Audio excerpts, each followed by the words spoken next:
ETF index mutual funds నేర్చుకుని stock మార్కెట్లో రాణించాలనుకుంటున్నారా? వెంటనే ఈ నెంబర్కి కాల్ చేయండి.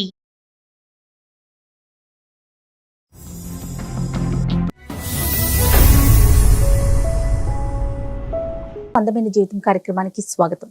నమస్తే కళ్యాణ్ గారు. పెళ్ళైన ఒక నెల రోజులు మాత్రమే అత్తవారింట్లో ఉంది. తర్వాత వెంటనే పుట్టింటికి వెళ్ళిపోయింది. ఏదో చిన్న ఉద్యోగం చేసుకొని బతుకుతోంది. చాలా విచిత్రమైన సమస్యగా ఉందండి. సో తనకి ఏం చేయాలో తెలియదు. ఒకసారి కాల్ చేయమంటారా? చేయండి మేడం.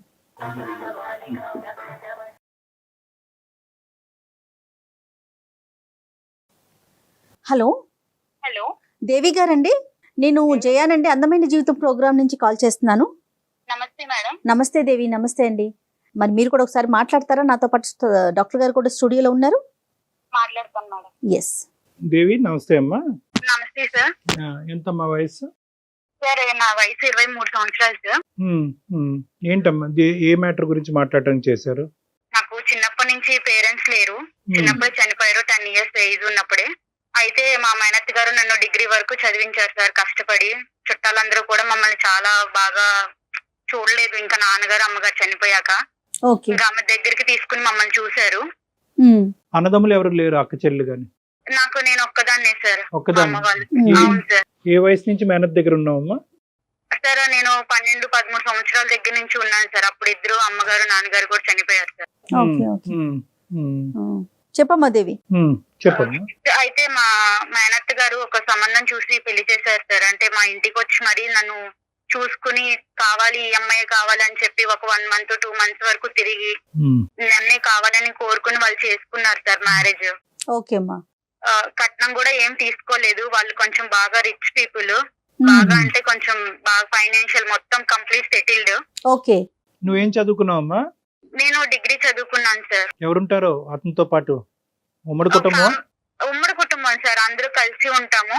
పెళ్లికి ముందు మాట్లాడేవమ్మా అబ్బాయితో ఒక నిర్ణయం తీసుకునే ముందు? మాట్లాడాను సార్. మాకు పెళ్లికి కూడా పెద్ద టైం ఏమీ లేదు సార్. ఓన్లీ ఒక 1 month సార్. వాళ్ళు ఎమ్మటే చూసుకున్నారు. అదే మంత్ లో పెళ్లి చూపులు, ఎంగేజ్మెంట్ అన్ని సంబంధించిన అన్ని అయిపోయినాయి సార్. నువ్వు మొత్తం మేనత్ మీద భారం వేసి బాగుందిలే ఆవిడ కరెక్టే నిర్ణయం తీసుకుంటది కాబట్టి అన్నట్టుగా నువ్వు వెళ్ళావు. మరి నన్ను చిన్నప్పటి నుంచి పేరెంట్స్ లేకపోయినా పెంచి చూసుకున్నారు కదా సార్. మేనత్ ఎప్పుడు బాగానే చూసుకుందామా నిన్ను? మేనత్ గారు బాగానే చూసుకున్నారు సార్. తనకున్న దాంట్లోనే పెంచి పెద్ద చేసి అన్ని చూసుకున్నారు. వాళ్ళ పిల్లలతో పాటు సమానంగా చూసుకున్నారు. వాళ్ళకి కూడా పిల్లలు ఉన్నారా? అత్తయ్య కూడా ఉన్నారు సార్. చిన్న వాళ్ళు నాకన్నా ఏజ్ లో. నీకు అంతకు ముందు ఎన్ని సంబంధాలు వచ్చినాయి అమ్మా? ఇది ఒకటే ఫస్ట్ సంబంధమే ఎస్ అని చెప్పారా? అంతకు ముందు వేరే సంబంధం అయితే ఇదే ఫస్ట్ వచ్చింది సార్. వాళ్ళు బాగా ఎంక్వైరీ చేసుకుని అన్ని గమనించుకుని మీ దాకా వచ్చారు. నా దాకా వచ్చి అంతా ఎంక్వైరీ చేసుకుని మా మేనత్ తో మాట్లాడి ఇళ్ళ పక్కన వాళ్ళతో మాట్లాడి ఒప్పించుకుని కావాలి అని చెప్పి చేసుకున్నారు సార్. Okay okay. పెళ్లి బాగా జరిగిందమ్మా? వాళ్ళు 10 లక్షల వరకు ఖర్చు పెట్టుకుని చేసుకున్నారు సార్. వాళ్ళతో వాళ్ళ రేంజ్ కి తగ్గట్టుగా. ఇప్పుడు ఏంటమ్మా సమస్య ఏంటి దేవి? నన్ను పెళ్లి చేసుకుని తీసుకుని వెళ్ళి ఒక మాట అన్నాడు. ఏంటంటే మా వదినికి పిల్లలు ఉంటే నేను అసలు పెళ్లే చేసుకోకపోయేవాడిని.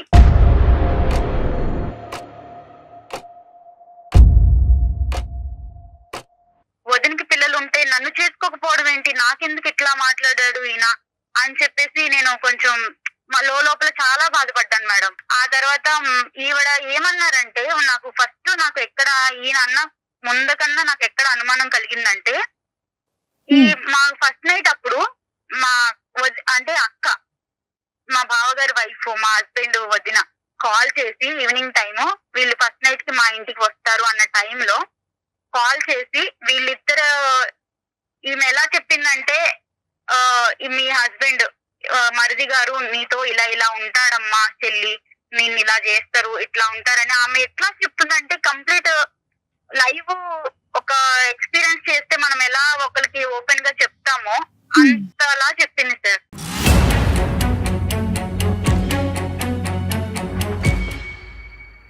నా భర్త ఎలా అనేది ఆమెకి ఎలా తెలుసు, ఇలా చెప్పడం ఏంటి అనేది నన్ను బాగా చెలించేసింది. లోపలికి నేను చాలా ఫీల్ అయిపోయాను. వాళ్ళకి పిల్లలు లేరమ్మా? పిల్లలు లేరు సార్. ఇక్కడ పాయింట్ అక్కడే స్టార్ట్ అయింది సార్. వీళ్ళకి పెళ్లి, మా ఆయన నన్ను పెళ్లి చేసుకోవడానికి ఎంత రీజన్ అది కూడా ఆమెకి పిల్లలు లేకపోవడమే సార్.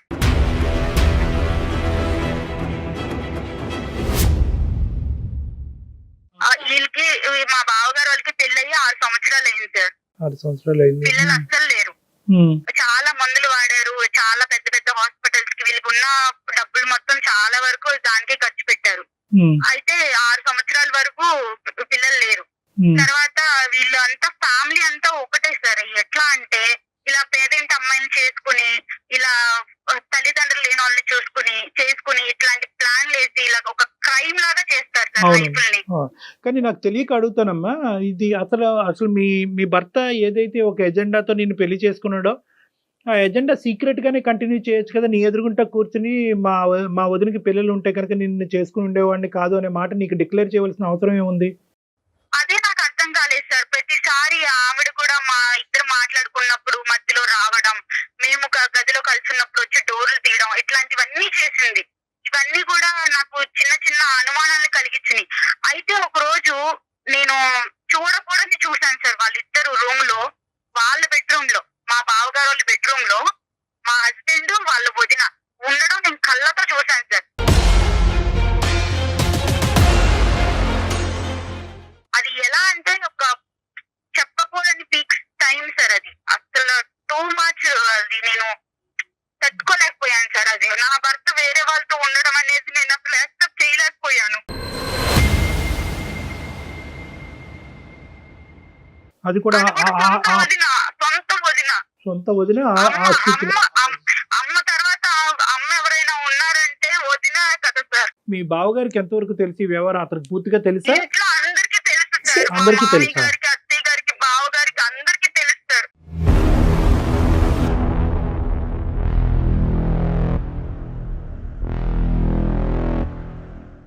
అందరికీ తెలుసు.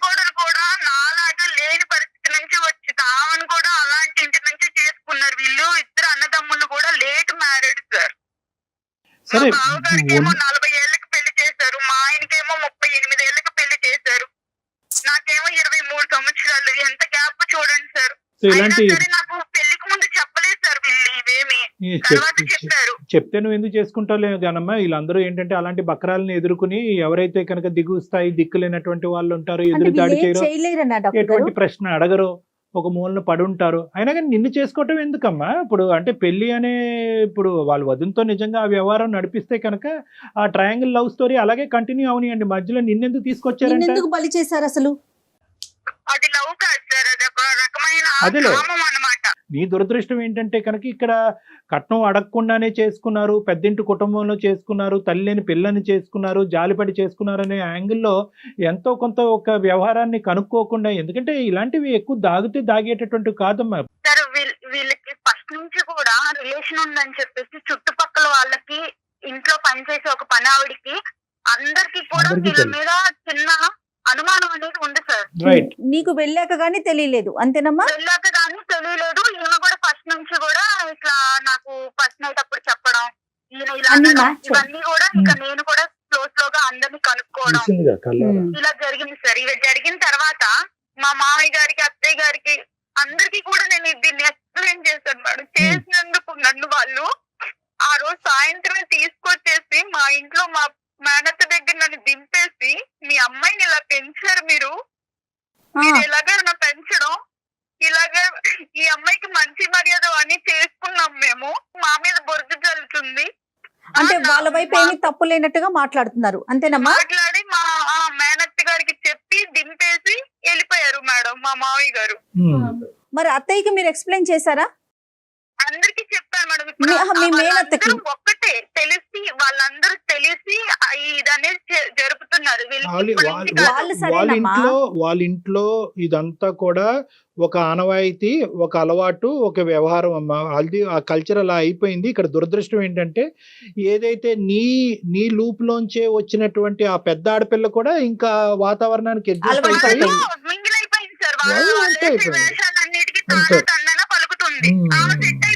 మీ మేనత్త కూడా నిన్ను అర్థం చేసుకోలేదా? ఆవిడేమంటారు? చేసుకున్నావు అక్కడ, అందుకే వాళ్ళు తీసుకొచ్చి దింపారు. ఏం జరిగిందో చెప్పంటే ఇదిగా నాకు చెప్పాను. అయినా కూడా అలా ఎలా చేస్తారు అంటే వీళ్ళని ఎలా నమ్మించేశారు వాళ్ళు.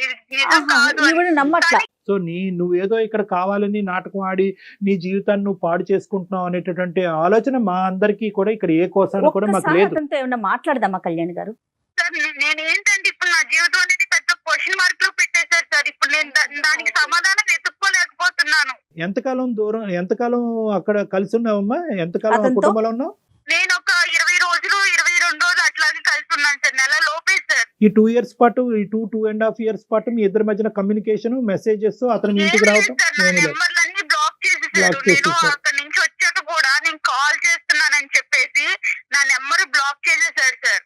వాళ్ళ ఇంట్లో వాళ్ళకి చేస్తే మా అబ్బాయికి ఫోన్ చెయ్యొద్దు, మా అబ్బాయితో మాట్లాడొద్దు, ఏదన్నా ఉంటే నువ్వు పెద్దోళ్ళని తీసుకొచ్చుకో, మాట్లాడుకో, నువ్వేమి ఇట్లా కాల్ చేసినంత మాత్రాన్ని నీకు ప్రేమ ఉందని మేమేం కరిగిపోము, నువ్వు పెద్ద మాట్లాడాల్సిన మాటలు మాట్లాడి నిందలేసి Right. వెళ్ళిపోయావు. అసలు నువ్వేం ఎక్స్పెక్ట్ చేస్తున్నావమ్మా? ఇప్పుడు ఏం లేదు మేడం, అటు నాకు డైవర్స్ ఇవ్వట్లేదు, ఇటు నన్ను తీసుకువెళ్ళట్లేదు. ఈ పెద్ద మనుషులు తీసుకెళ్ళి మాట్లాడినా కూడా అది ఉపయోగం లేకుండా పోయింది. వాళ్ళకున్న ఇన్ఫ్లుయెన్స్ తో ఏమేమో మాట్లాడి మమ్మల్ని మ్యానిపులేట్ చేసేసారు.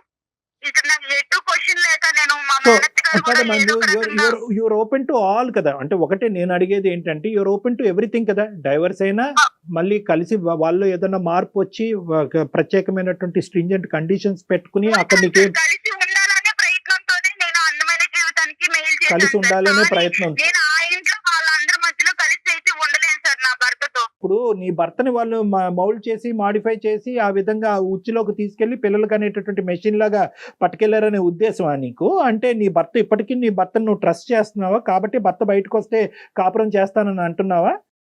అవును సార్, అవును సార్. ఆ కుటుంబంలో వ్యక్తే కదా నీ భర్త కూడా. నువ్వు కుటుంబాన్ని వేరు చేయండి, నా భర్తను తీసుకురండి అంటున్నావు. నేను ఒక జాబ్ చేసుకుంటూ జాబ్ లో కూడా నాకు ఎన్ని అనుభవాలు ఎదురవుతున్నాయి సార్. ఒక పెళ్ళయ్యి అమ్మాయి పెద్దింటి నుంచి మళ్ళా అది కూడా వచ్చి జాబ్ చేసుకుంటుంది అంటే ఎంత నరకం అనిపిస్తున్నానో ఒక ఆడపిల్లగా నాకు మాత్రమే తెలుస్తారు. Yes, నాలాంటి అంటే పరిస్థితి ఏంటంటే ఎప్పటికీ రాకూడదు. వీలైనంత వరకు ఆ కుటుంబం నుంచి దూరంగా ఉండేటటువంటి ప్రయత్నం గురించే మేము కూడా ఒక ఎఫర్ట్ పెడతాం అమ్మా. కాదు కూడదు అతని వ్యవహార శైలి అలాగే ఉందనుకోండి, అప్పుడైనా డైవర్స్ తీసుకుని నీ మటుకు నువ్వు బతికేటటువంటి, నీ కాలం మీద నువ్వు బ్రతికేటటువంటి ధైర్యం నీకుందా? ఉంది సార్. నేను ఇప్పుడు ప్రెసెంట్ జాబ్ ఇష్యూ చేసుకుంటున్నాను తేలాలంతే సార్. నీకు. అంతేనమ్మా. అవును సార్, అవును సార్. నా జీవితం ఎందుకు క్వశ్చన్ చేశారు, నన్ను ఇలా ఎందుకు మోసం చేశారు, ఇలా Okay. ఎంతమంది అమ్మాయిలు Fine, fine. జరుగుతుంది. అర్థమైందమ్మా. నువ్వు అదే నేను ఇందాక చెప్తున్నాను కదా, నువ్వు అన్ని డైరెక్షన్స్ ఓపెన్ గా ఉంచితే కనుక మాకు ఈజీ అవుతుంది. లేదండి ఎలాంటి మనిషి అయినా పర్వాలేదు అతనితో పాటే నేను ఉంటాను అంటే కనుక మా ముందు కాలకు బంధం వేస్తాను. నేను వెళ్తాను సార్ వేరు కాపురం. లేదు డైవర్స్ ఇస్తానన్నా Super. నేను దేనికైనా సిద్ధంగా ఉన్నాను. Right, sir, right. నా జీవితానికి ఒక సమాధానం అనేది కావాలి. సరే నెంబర్ నీ ఫోన్ పిక్ చేస్తున్నాడు అతను. ఇట్లా బ్లాక్ చేశాడు. బ్లాక్ చేసేసారు మేడం. ఒక పని చేయమ్మా, నాకు ఒక్కసారి నువ్వు వాట్సాప్ మెసేజ్ పెట్టు, నేనే కాల్ చేస్తాను అతనికి. అలాగే మేడం, అలాగే.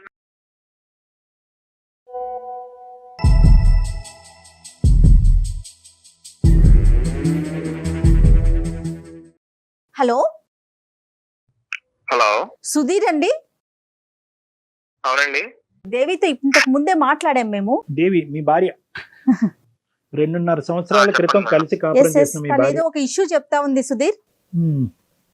తన్ని మీరు పెళ్ళైన నెల రోజుల్లోనే పుట్టింట్లో వదిలేశారని, ఇప్పటికి 2 సంవత్సరాలు అవుతోందని, పెద్ద మనుషుల ద్వారా వచ్చినా కూడా సమస్యకి పరిష్కారం కావట్లేదు, నన్ను ఏం చేయమంటారు అని మాకు ఒక మెసేజ్ పెట్టింది. మేమే కాల్ చేశాము.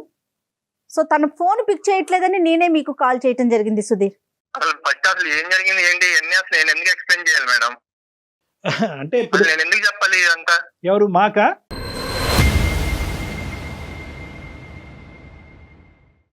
అసలు ఎందుకు చెప్పాలి సార్? అసలు మీరేదో ఫోన్ చేసి ఇలా మీ అందమైన జీవితం నుంచి కాల్ చేస్తున్నాము, ఇలా మీ వైఫ్ కాల్ చేసి మీ అన్ని చెప్పి మీరు నాకు కాల్ చేసి ఇవన్నీ అసలు నేను ఎందుకు చెప్పాలి సార్ మీకు? ఇప్పుడు ఆ అమ్మాయి మాటని వినేసి మేము అవునా అమ్మాయి ఇలా చేసే అమ్మాయి అని చెప్పి కొట్టలేదు. లేదమ్మా, ఆ అబ్బాయి వర్జన్ కూడా మేము వినాలి. ఆ అబ్బాయి పడేటటువంటి బాధ ఏంటి అనేది మాకు అర్థం అవ్వాలి అంటే కనుక, ఆ అబ్బాయి నెంబర్ ఉందా అంటే కనుక నెంబర్ ఎత్తట్లేదండి అంటే కనుక సరే మేము ట్రై చేసుకుని రిక్వెస్ట్ చేసుకుంటాం అనేటటువంటి ఉద్దేశంతో నీకు కలపటం జరిగిందే కానీ నిన్ను ఇబ్బంది పెట్టే ఉద్దేశం కాదు నాన్న. అది కూడా నువ్వు దయచేసి అర్థం చేసుకోవాలి. మీరు ఇబ్బంది పెడుతున్నారని కాదు సార్, పెళ్ళైన కాడి నుంచి ఇబ్బంది పెడతానే ఉంటాను. ఎలాంటి ఇబ్బంది పెట్టింది? ఎవరు ఇబ్బంది పెట్టారు చెప్పండి. ఎవరిని ఇబ్బంది పెట్టారు నీకు తెలీదా? ఎవరిని ఇబ్బంది పెట్టారు నీకు తెలీదా? మీరు నన్ను ఇబ్బంది పెట్టి నన్ను కావాలి మా ఇంటి చుట్టూ తిరిగి మీరు నన్ను పెళ్లి చేసుకున్నారు. నా జీవితం నాశనం చేశారు మీరు.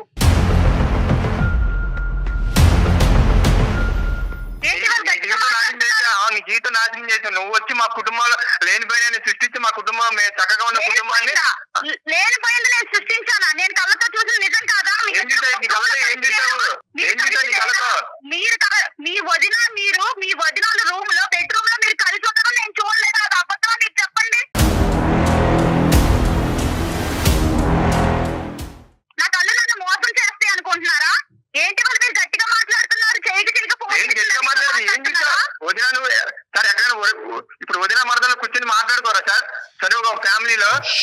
ఎలా పడుకుంటారు?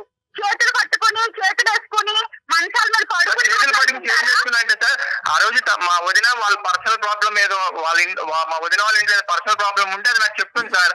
అది నువ్వు ఎవరికి చెప్పమాకని చెప్పి ప్రామిస్ తీసుకుని సార్. అది చూసుకుని తినేదో ఊహించేసుకుని డాక్టర్ గారు చెప్తే అంత అబద్ధం డాక్టర్ గారు. నేను చెప్పేయండి అబద్ధం నీకు అంటే వదిన మనుషులు అంటే ఇంత చనువుగా ఉంటారని నాకు తెలియదు. మరి మీ ఇంట్లో నేను చూసేంత వరకు, నేను బయట చూసాను కానీ ఇలాంటివి చూడలేదు. మీ అంత చనువుగా నేను ఇగో ఇట్లాగా మంచాల మీద అంత చనువుకుంటారని నాకు ఇప్పుడే అర్థమైంది. ఒకటి సుధీర్, ఒక్క నిమిషం అమ్మ మాట్లాడమాక. నీకు అదే చెప్పాను లాస్ట్ టైం కూడా, మీ అత్తని తీసుకొచ్చి మాట్లాడినప్పుడు. దేవి నువ్వు లేనిపోయిన క్రియేట్ చేయమాక. చక్కగా ఉన్న మా ఫ్యామిలీలోకి వచ్చి నువ్వు లేనిపోయిన క్రియేట్ చేసి ఇప్పుడు మా ఫ్యామిలీ మొత్తం డిస్టర్బ్ అయ్యేలా చేసావు నువ్వు. అసలు ఏం మాట్లాడుతున్నావు నువ్వు? అసలు నువ్వు షోకి వెళ్ళాల్సిన అవసరం ఏంటి నీకు? దేవి రీసెంట్ గా అలా అది ఎవరికి తెలుసు? ఎవరికి పుట్టాడండి? ఏమాట బుద్ధి ఉందా బుద్ధి లేదా అసలు నీకు?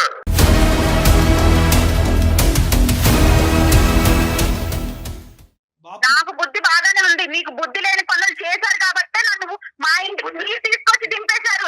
నాకు నేనే రాలేదు నా కాపురాన్ని పాడు చేసుకుని.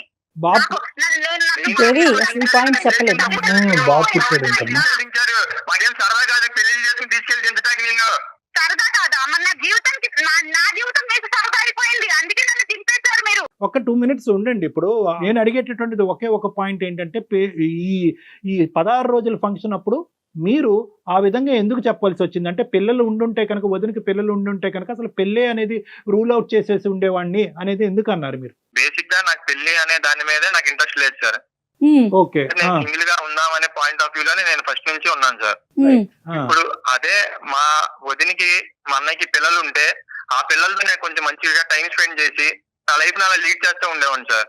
సో మా అన్నయ్యకి మా వదినికి పిల్లలు లేరు కాబట్టి. ఇప్పుడు ఆ అమ్మాయి సంగతి ఆలోచించావా? అంటే నేను దిక్కు లేక, ఏ పని పాటు లేక, నాకు అవసరం లేకపోయినా కూడా నేను తీసుకొచ్చి ఈ బెడ్రూమ్ లో కూర్చోబెట్టాననే ఉద్దేశం ఆ అమ్మాయికి కలుగుతుంది కదా. అక్కడి నుంచి ఆ అమ్మాయి ఆలోచన డాక్టర్ గారు ఏమండి, మనకే పిల్లలు ఉంటే బాగుంటది కదా, అలా ఎందుకు ఆలోచించలేదు మీరు? నువ్వు వచ్చావు, మా అమ్మ బాగా చూసుకుంటది, మనకు పిల్లలు కలుగుతాయి అని నాతో ఎందుకు అనలేదు? ఆ మాట అనుకుంటే నువ్వు అనుకుంటా, నీకు నచ్చినవి అన్ని నువ్వు ఊహించుకుంటా ఉంటే మనకే పిల్లలు మాట్లాడే టైం అసలు ఇచ్చావా నువ్వు? చెప్తున్నా, ఇంకొకసారి మాట అంటే బాగోదు చెప్తున్నా, మళ్ళీ చెప్తున్నా. మీరు ఏం బాగోదు ఏం చేస్తావు చెప్పు.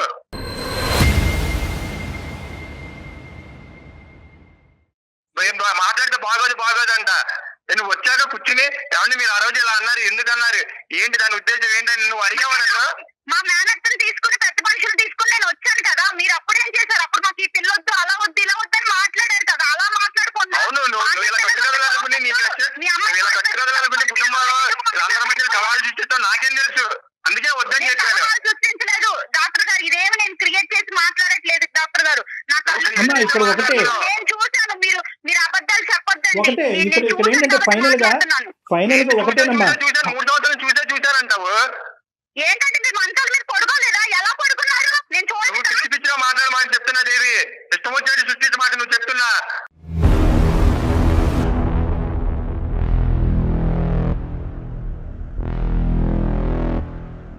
అదే తప్పు చేస్తే మీరు ఊరుకుంటారా? ఊరుకోరు కదా. ఊరుకోరు, ఎవరు ఊరుకోరమ్మా.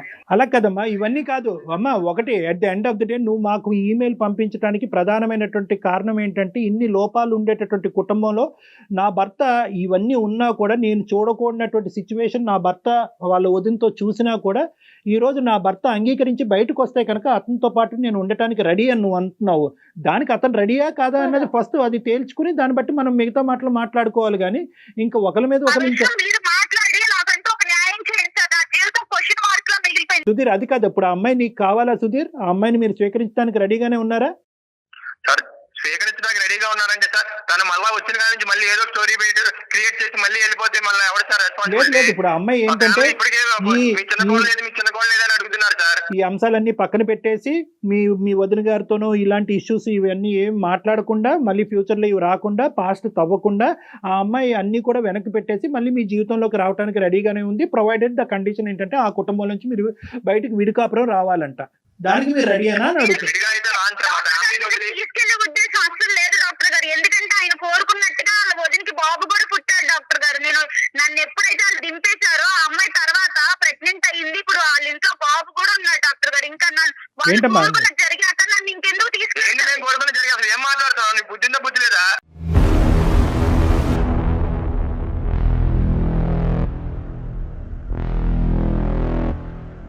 ఈ పొద్దున్న అసలు న్యూసెన్స్ ఏంటి సార్ మాది ఇక్కడ? మాకు ఇంక వేరే పల్లెలు ఇవ్వండి. ఇలా ఛానల్ ఫోన్ చేసాము, దేవి ఫోన్ చేసింది, తీసుకెళ్తా ఇవన్నీ ఏంటి సార్ మాకు?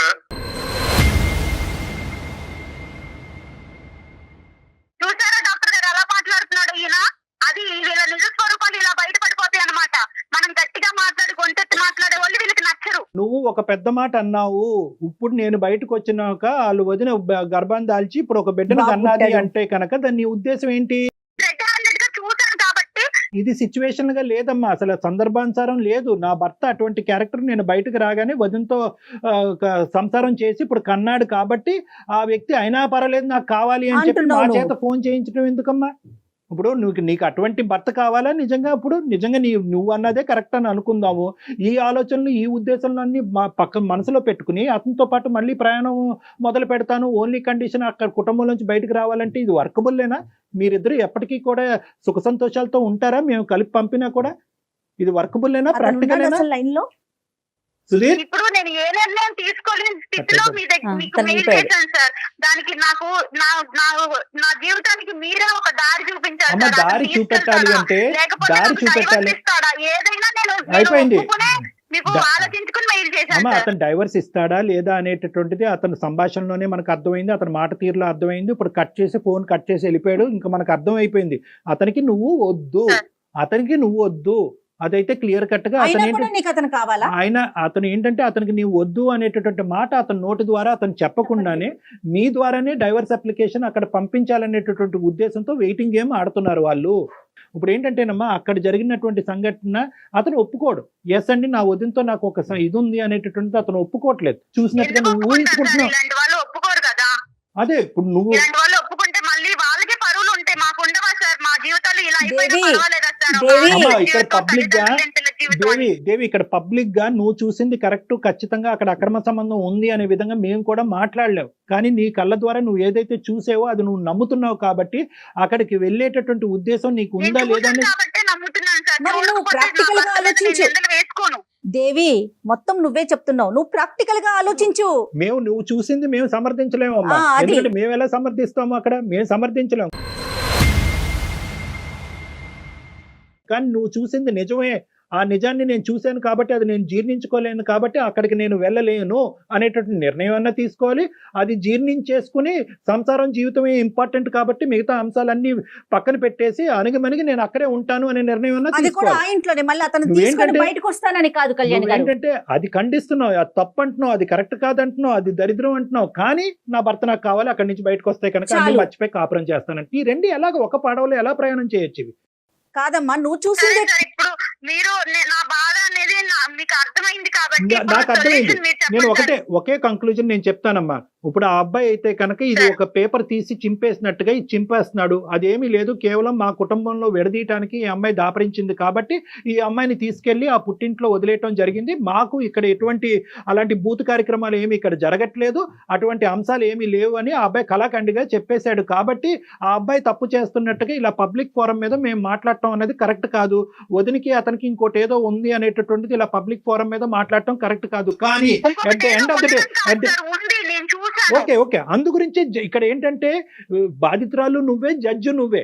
అదే నేను అంటున్నాను, బాధితురాలు నువ్వే, జడ్జి నువ్వే. నువ్వు కొద్దిగా ఓపెన్ మైండ్ సెట్ లో ఉండాలి. నువ్వు ఎంత ఇంప్రాక్టికల్ గా ఆలోచిస్తున్నావు అనే ఓపెన్ మైండ్ సెట్ తో నువ్వు ఉంటే కనుక నీ నిర్ణయం నువ్వే తీసుకోవచ్చు. ఇలాంటి వ్యవహారాలు నడిపించేటటువంటి భర్తతో పాటు నమ్మకంగా నేను ఎలాగా కాపురం చేయగలను, ఎలా నమ్మకంగా అతనితో కాపురం చేసి పిల్లలు కన్ను, ఇది ప్రాక్టికలీ ఇంపాసిబుల్. నెంబర్ 1. నెంబర్ 2 ఏంటంటే ఇక్కడ మోస్ట్ ఇంపార్టెంట్, అతనికి నీ మీద పూర్తిగా నమ్మకం పోయింది. అతను నీ మీద నమ్మకం ఏమి లేదు. ఈ అమ్మాయి నమ్మకం కాదు డాక్టర్ గారు, ప్రేమ పోయింది. ప్రేమ అతనికి అసలు పోయింది, ప్రేమే లేదు. చచ్చిపోయింది. అతను ఒకటే ఉద్దేశం ఏంటంటే నేను అయిష్టంగా బలవంతంగా పెళ్లి చేసుకున్నాను. అంతే. అయితే ఏంటయిందంటే కనుక కొద్దిగైనా కాంప్రమైజ్ అయ్యి నేను చెప్పేటటువంటి మాట విని నా లెక్క ప్రకారం ఉండేటటువంటి వ్యక్తిగా వచ్చుంటే కనుక నేను స్వీకరించేవాడిని. వస్తూనే మా కుటుంబాలను చిచ్చిరేపి ఎదురుదాడి చేసేటటువంటి వ్యక్తిని నాకు వద్దు అని చెప్పకుండానే అతను నీకు దండం పెట్టేశాడు అతను. సో ఇటువంటి వాతావరణంలో అసలు ఎంతవరకు అసలు 0.5% అయినా కూడా ప్రాక్టికల్గా మీరిద్దరు సంసారం చేసుకుని ముందుకు వెళ్ళగలరా? No, I don't think so it is practically possible. నువ్వే ప్రాక్టికల్ గా ఆలోచించట్లేదు దేవి, సారీ నేను ఇట్లా అంటున్నందుకు. నువ్వు చేయవలసింది ఏంటంటే నీకు కాపురం వద్దు, భర్త జీవితం ఏంటి మేడం, ఇప్పుడు నా జీవితం అమ్మా, ఏమైతుంది, డైవర్స్ ఇస్తారా? ఫస్ట్ నువ్వు లీగల్ అడ్వైస్ తీసుకో. మీ తరపు నుంచి మీరే డైవర్స్ తీసుకునేటటువంటి ప్రయత్నం చేయండి. ఒక లీగల్ నోటీస్ అనేది వాళ్ళకి పంపించండి, అన్ని సర్దుమనుగా. నీ జాబ్ నువ్వు చేసుకో, నీ కాళ్ళ మీద నువ్వు నిలబడే ప్రయత్నం చేయి. అలాగే మేడం. ఇప్పుడు నీ క్లారిటీ వచ్చింది కాబట్టి, ఇంతవరకు నువ్వు ఒక కన్ఫ్యూజన్ లో ఉన్నావు కాబట్టి ఇప్పుడు నీ వచ్చింది సార్, ఇప్పుడు తెలిసింది వాళ్ళ నిజ స్వరూపం అనేది phone Yes, call yes, exactly. బాగా క్లియర్ గా అర్థమైంది. సో నీకు ఏ దారి అయితే నువ్వు ఎత్తుక్కుంటూ వచ్చావు మా దగ్గరికి, ఆ దారి ఇది ఉందమ్మా అని అవైలబిలిటీ అనేటటువంటిది ఒక క్లారిటీ మీకు ఇచ్చాము. నీకు ఆ కన్ఫ్యూజన్ క్లియర్ అయింది కాబట్టి ప్లీజ్ గో హెడ్ అండ్ నీ జీవితం ఏదైతే ఉందో ముందున్న జీవితాన్ని ఒక నమ్మకంతో ప్రయాణం చేయడానికి ప్రయత్నం చేయమ్మా. ఎవ్వరు మనతో తోడు రారు అమ్మా దేవి, మనకి మనమే ధైర్యంగా ఉండాలి. Okay okay madam. Right, okay, thank Thank you, you, ma. Good luck అమ్మా, all the best. She's confused. ఆ కొంచెం కన్ఫ్యూజన్ నిదానంగా ఆలోచించుకుంటే తనకి ఒక క్లారిటీ Right. వస్తుందండి. అంతే. రైట్ కళ్యాణ్ గారు, నమస్తే. Thank you.